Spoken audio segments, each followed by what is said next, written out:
Thank you for this opportunity to speak to you. As drafted, there is a definition of racism, the belief that a particular race is superior or inferior to another, and that a person's social and moral traits are predetermined by his or her inborn biological characteristics. This definition is useless for a governing body, as a belief is unable to be observed, documented, tracked, or improved. Even if this belief were a useful measure or descriptor, it makes racism an intent-based label. This definition means that no action or inaction lacking the underlying belief can be a practice of racism.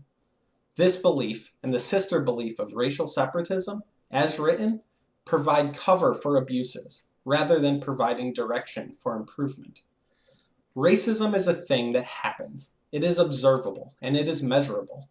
It has been performed on this continent for centuries, and it is enshrined in the text of the Constitution when it starts out, "We the people of the United States secure the blessings of liberty to ourselves," but then upholds racial-based enslavement in Article 6, Section 2. Perpetuating this history of abuse does not require any active belief. Racist ideas are an integral part of our history.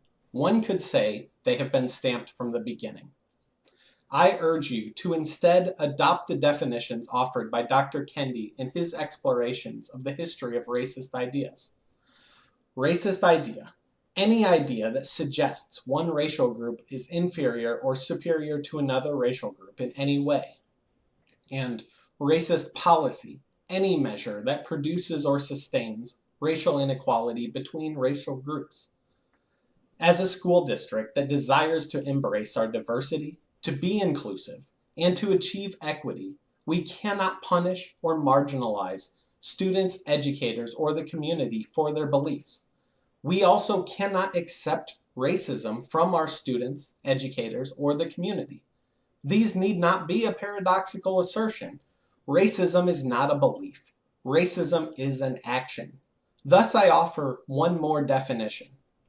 Racism: the act of supporting a racist policy through action or inaction, or expressing a racist idea. Please use Policy 1080 to position the HCPSS as a bastion against racism. We should not denigrate beliefs, but we should be intolerant of racism. We can do a lot of harm without holding the belief of racism while doing a lot of racism. Our school district, and each of us individually, should strive instead to be anti-racist. Racism is not a belief, it is a behavior. Thank you.